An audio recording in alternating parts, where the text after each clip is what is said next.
मोर क्लासলৈ স্বাগতম। আজি আমি শিকিম চেপ্টাৰ 2 কেইটামান ইম্পৰ্টেন্ট এমসিকিউ। ভিডিওটো চাই ভাল পালে এটা লাইক কৰি দিবা আৰু চেনেলটোত নতুন হলে চেনেলটো সাবস্ক্ৰাইব কৰি দিবা। তো আজিৰ ক্লাসটো আমি আৰম্ভ কৰো। কি কৈছে? তলৰ কোণটো এটা চলকযুক্ত বহুপদ। এটা চলকযুক্ত বহুপদ হবলৈ কি হ'ব লাগিব? আমাৰ a b c d e x y z ইয়াৰ মাজত যিকোনো এটা থাকিব লাগিব প্ৰথমতে। ঠিক আছে? ইয়াতে আমাৰ এটাই আছে, তেনেহলে এইটো হৈ আছে। ঠিক আছে, ইয়াতে আমাৰ কি আছে? দুটা আছে, এইটো নহয়। প্ৰথমতে আমাৰ এইটো নহল। আচ্ছা, আৰু এটা কন্ডিশন আছে আমাৰ বহুপদ হবলৈ। আৰু এটা কন্ডিশন হল কি? পূৰ্ণ সংখ্যা হ'ব লাগিব। কোনটো? মানে আমাৰ মাত্ৰা বিলাক বা ঘাত বিলাক বা পাৱাৰ বিলাক x y a b c d যি দিয়া থাকিব তাৰ পাৱাৰ বিলাক কি হ'ব লাগিব? পূৰ্ণ সংখ্যা 0 1 2 3 এনেকুৱা থাকিব লাগিব। ইয়াতো চোৱা, ইয়াৰ পাৱাৰ কি আছে? মনে মনে 1 আছে, তাহলে এইটো অপশনে হৈ যাব। এইটোত চোৱা, x ৰ পাৱাৰ কি আছে? তলত আছে x ৰ, তেনেহলে পাৱাৰ আছে -1। আৰু ৰুট ওভাৰ মানে x ৰ পাৱাৰ কি হ'ব? সদায় মনত ৰাখিবা ৰুট ওভাৰ মানে x ৰ পাৱাৰ 1/2। 1/2 ইয়াতে নাই, -1ও নাই, তেনেহলে অপশন হৈ গ'ল আমাৰ 1। 2 ত আমাক কি কৈছে? তলৰ কোনটো বহুপদ নহয়? বহুপদ নহয়। প্ৰথমতে চোৱা, বহুপদ নহয় কোনটো? যিবিলাকৰ পাৱাৰ আমাৰ পূৰ্ণ সংখ্যা নহব।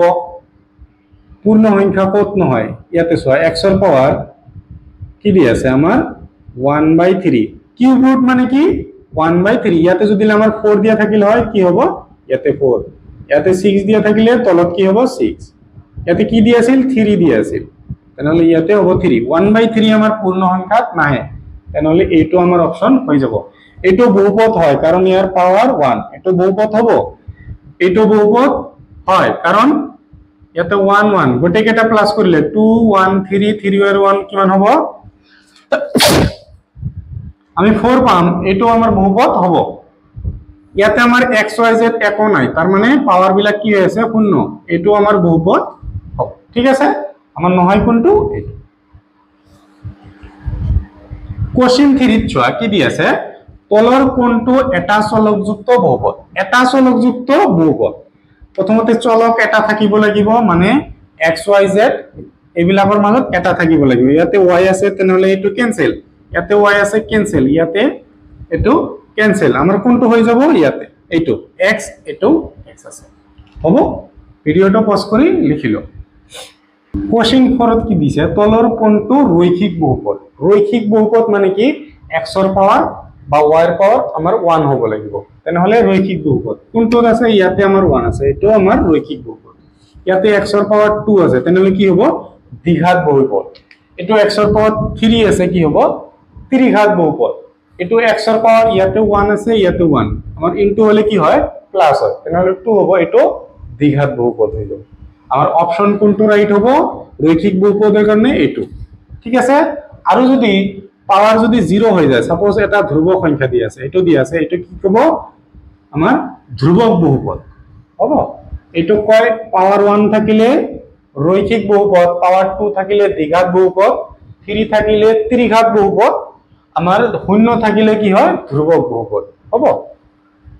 তলৰ কোনটো দ্বিঘাত বহুপদ নহয়? মানে x ৰ পাৱাৰ 2 টুতকৈ বেছি আছে, সৰি দ্বিঘাত বহুপদ নহয়, ত্ৰিঘাত হ'ব। এইটো 3 হ'ব, সৰি ত্ৰিঘাত।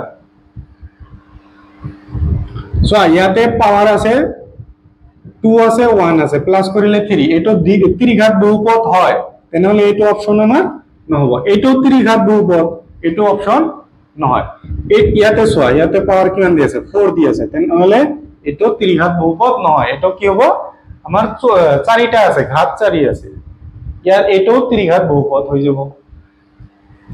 নেক্সট চোৱা, কোশ্চেন 6 কি কৈছে? তলৰ কোনটো দ্বিঘাত বহুপদ? আমাৰ দ্বিঘাত বহুপদ মানে কি? পাৱাৰ 2 থাকিব লাগিব। এইটো ত্ৰিঘাত বহুপদ, এইটো নহয়। ইয়াতে ম্যাক্সিমাম পাৱাৰ 2 আছে, তেনেহলে এইটো অপশন হ'ব। এইটো কি হ'ব? রৈখিক বহুপদ, আৰু এইটো হ'ব ধ্ৰুবক বহুপদ হ'ব।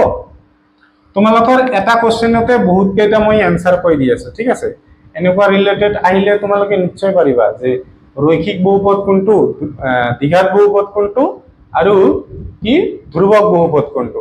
তোমালোকে নিজে বিবেচনা কৰিব পাৰিবা ঠিক আছে কোশ্চেন নম্বৰ 7 কি হ'ব 3x - 6x² + x³ - 20 এর মাত্রা ইয়ার মাত্রা মানে হাইয়েস্ট কি আছে হাইয়েস্ট মাত্রা দিয়ে আছে আমার 3 তেনহলে অপশন কি হ'ব 2 হৈ যাব যদি এইটো দিয়া না থাকিল হয় তেতিয়া আমার মাত্রা কি হ'ব 2 হৈ হল হয় এইটো দিয়া না থাকিলে আমার মাত্রা কিমান হল 1 গোটেইকেটা দিয়া না থাকিলে আমার মাত্রা কিমান হল হয় 0 যেহেতু ইয়াতে দিয়া আছে তেনহলে এটাই হ'ব নেক্সট কোশ্চেন 2 চোৱা আমাক কি কৈছে বহুপদটোৰ x ৰ হক মানে x ৰ লগত আমাৰ কি ইনটু হৈ আছে x ৰ লগত একো ইনটু হোৱা নাই একো নাই মানে 1 যদি আমাক প্ৰশ্নত সুধিলে হয় যে x² ৰ হক x² ৰ হক কি হ'ব -6 x³ ৰ হক কি হল হয় 4 হ'ব নেক্সট আমাক এটা দিয়া আছে px এটো দিয়া আছে আৰু p ব্ৰ্যাকেটত দিয়া আছে -3 কিমান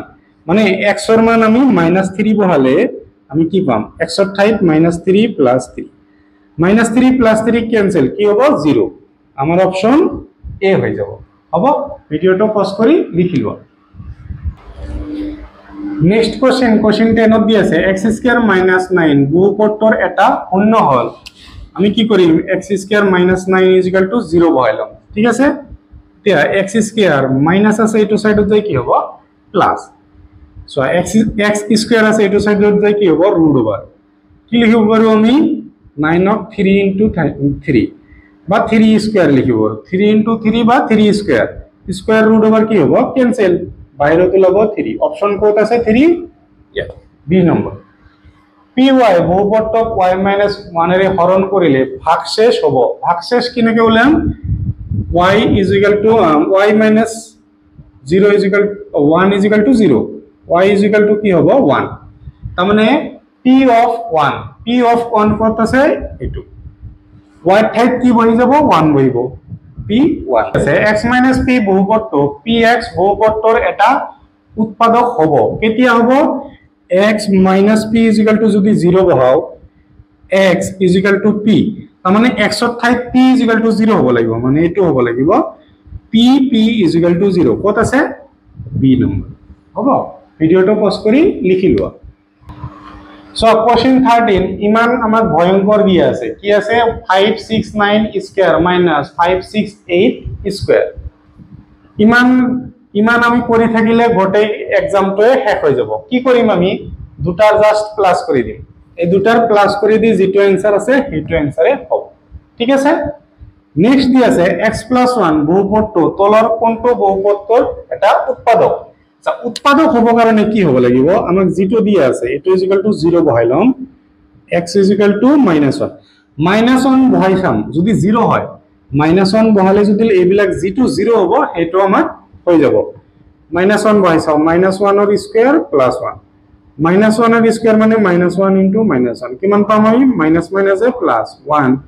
+ 1 কি হ'ব 2 তেনহলে এটো নহল এটো চাও -1 ৰ স্কয়াৰ কৰিলো -1 আছে -1 ৰ স্কয়াৰ কৰিলে কি হয় 1 পাও -1 কি হ'ব 0 ওলালে আমাৰ হৈ যায় থাৰ্ডটো তোমাক কি কৰিব দিছে কোশ্চেনটো কি কৈছে ইমানৰ কিউবৰ বিস্তাৰক x³ ৰ হক প্ৰথমতে আমাৰ বিস্তাৰ কৰিব লাগিব x + y হোল কিউবৰ ফৰ্মুলা আমি জানো কি হয় x³ + 3 * x² y plus 3 * x y² plus y³ এটো আমাৰ ফৰ্মুলা ইয়াত লগত কম্পেয়াৰ কৰি চালে আমাৰ কি হ'ব x = 3 sorry x = x y = কি হ'ব 3 আমি বিস্তার কৰি চাও প্ৰথমতে x³ plus 3 x ৰ মানৰ স্কয়াৰ লগতে কি আহিব 3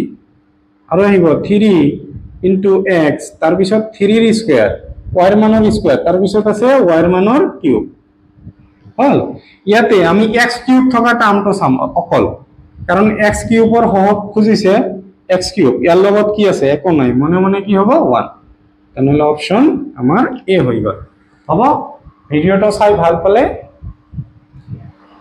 প্ৰথমতে ভিডিওটো পজ কৰি লোৱা পজ কৰি লিখি লোৱা ঠিক আছে তাৰ পিছত ভিডিওটো পজ কৰি লিখি লোৱা আৰু ভিডিঅ'টো চাই ভাল পালে নিজৰ সমনীয়াৰ সৈতে শ্বেয়াৰ কৰি দিবা।